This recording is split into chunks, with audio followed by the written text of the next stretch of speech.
Hey there gamers, DreamcastGuy here. Today we're talking about Final Fantasy VII because the original FF7 is my favorite game of all time, but there's a lot of different flavors of Final Fantasy, right? Of course, there's Ever Crisis, there's the Final Fantasy VII Remake trilogy, but of all the different ports and versions from PlayStation 1 to the PS4 version with like cheat codes and stuff, there is one that is especially unique, the Steam release. The Steam release is the only version of the game that's actually fully moddable, customizable, tinkers. You can add extra stuff. People actually made hard mode mods, all sorts of crazy stuff. They just announced they're removing the Steam version. They're basically breaking all the mods. They're just unmaking one of the biggest, longest running fan projects. Literally a decade of work is about to be erased. And I don't really understand why, but let me explain this because this is a thing that's very near and dear to my heart. I'm actually playing Final Fantasy VII hard mode right now. I've been playing it all week, and they're just deleting it. Let's talk. Hi, hope you're having a great day. If you could please give this video a like and subscribe if you haven't already. I had to go to the dentist at 9 a.m. I'm recording this at noon. I'll be honest, I still can't film my face. So if I'm saying certain things, especially like P's and B's, a little funky, you'll have to forgive me. So I was a bit confused when I saw this tweet because I don't really understand why they're doing this or why they're doing this now. The original FF7 will be re-released on Steam to provide an improved gameplay experience. Existing owners will receive the new version for free, and you'll be able to continue playing the older version on Steam. So this is the important part to me, is that essentially, if you do not already have the original version, now is the time to buy it. If you have Steam or even a Steam account, right now I think it's $4 to buy Final Fantasy VII. You absolutely need to do it. Now, some people are pointing out, okay, which version of it? I assume it's going to be the PS4, Nintendo Switch version with the infinite limit breaks and triple speed. A lot of people are like, what? Some people are saying, okay, remove the mouths. One of the weird things they did in the remaster is not only did they clean up the backgrounds and put in cheat codes, they enabled something that was actually disabled in the original code. The characters were always supposed to have mouths, but they just never fully made it to launch. They enabled them in the remaster, and boy howdy does that look bad. Now, a lot of people are pointing out, save data will not be compatible between the two versions. Why is that so important? Why is that so crucial? Honestly, if you look at this, everybody is like, okay, so this means that all the mods, all the work, all the stuff people have been making, there is a ton of stuff from people have put like Dizadiah or even Advent Children character models. People have upscaled the background. They've made Tifa's titties even bigger. God help me. And they're fantastic. These mods, to me, in my opinion, are so freaking great.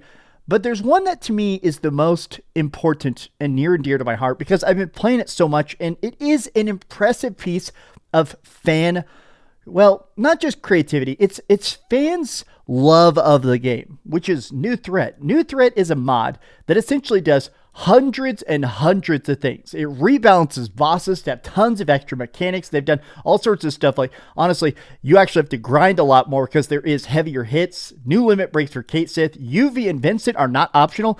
Last night I actually did it. You have to have them now. They're crazy good. They redid how the Fort Condor battles worked. There's new extra dungeons. They've straight up changed how materia systems work. It is glorious.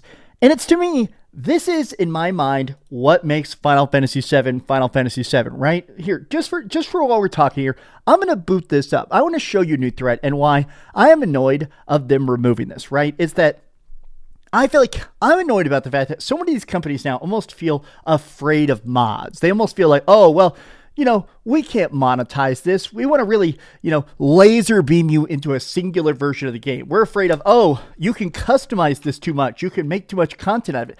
My thing is the fact that it's not just, wow, it's cool that there's all this extra materia and rebalancing and stat changes and stuff. It feels like these companies are like, no, we want to have a specific, unified, monetizable way. We want to have a way to control your save files. We want to control how you're playing our stuff.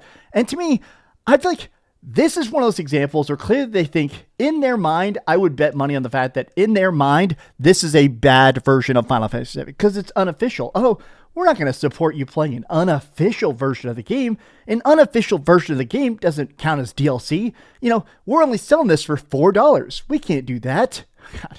Here, Okay, we're going to close this for a second. I'm going to talk about something else about this, which is that I've been discussing very frequently that I wish these companies would do a lot better about doing this kind of stuff, right? These non-offline, non-DRM games, essentially, right? When you buy a console game, you buy it and you have a physical disc. And you can put that physical disc into any console, right? You can put, Final Fantasy VII Remake, Rebirth, whatever, straight into your PS5 or into any PS5 and it'll boot up and play.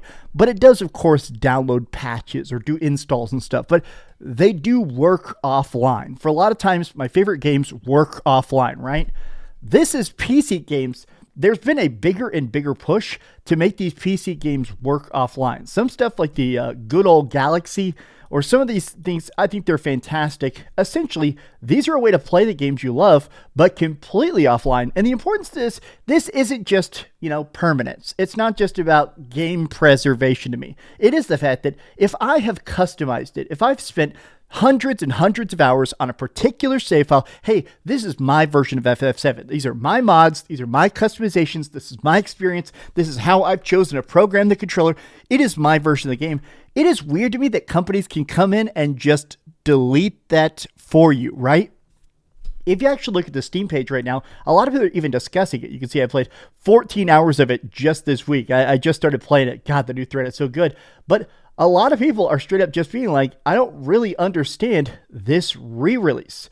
The game right now is $4.79. Absolutely worth it, of course. But a lot of people are, even in the comments, are like, wait, why do this? Nice. When? Another playthrough incoming. I'm confused. What's new? I'm assuming this will be more in line with the Switch and PlayStation versions of the game, bilinear filtering for the backgrounds, but that means that 2013 will probably be the only moddable version, but I could be wrong. I get, but yeah, pick up 2013 while you can if you like mods. Even in the prospect of a new release of FF7 is good news, the decision to permanently delist the original, likely to curve all attention towards the newer game, is downright an asinine decision. The original should remain available, not only for the current users, but for the future. If you have such a burning need to promote it, or the new releases, then you can just pack it as the OG 2013 version with any future purchases. At the very least, the new one should be free for the current owners, but the original one should always remain available. This is my big thing, right? I don't like the fact that so many of these game companies now can unmake the purchase you've already had because they know better. Oh, we know what we're doing. Oh, this will be better. Trust us. You don't want this old crappy version. You want the new version. Honestly, I'm loving it. It's not just the new threat that fixes the translation and some stuff. It's the fact that it is cool to play that original OG janky version at times. It's cool to see those original textures and original backgrounds, and sometimes not without all that upscaling and crazy extra stuff. Sometimes if I'm playing a retro game, I enjoy it looking retro. If I'm playing old school Ridge Racer or I'm playing some sort of old school Crash Bandicoot, I want it to look like a PlayStation 1 game. I don't want it to look like a PlayStation 5 game, but maybe that's just me. Night Sky Prince, obviously very big Final Fantasy YouTuber, great at his craft, real life buddy of mine. He's very good, very, very, very good at his job. But he is saying, I highly caution upgrading to this as it will likely cause incompatibility with several mods, which is a huge part of the fun of revisiting the game on PC. There's also a note that save files won't be compatible. And a lot of people are basically like, brother, improved gameplay is whatever. The thing they absolutely need to do is bite the bullet and relocalize it. Having the option to play the original 90s translation, but default to a crisp new modern translation, I think the writing is a bigger barrier for new players than anything else. Honestly, I just wanted to do a short video about this, even though I should probably be in bed since I can't feel my face, but this is just one of those changes that, as much as I love Square Enix, as much as I love Final Fantasy, they seem to just really not have their finger on what fans care about most. But these have been my thoughts. Tell me what you think in the comments down below. If you enjoyed this video, be sure to give it a like, subscribe if you haven't already, and please keep dreaming. Thanks so much for watching that video. If you want to see something else, you can always click this link to see what I put up last, or, subscribe and see what's coming up next. Also, I promise that whatever I do, it'll try not to suck.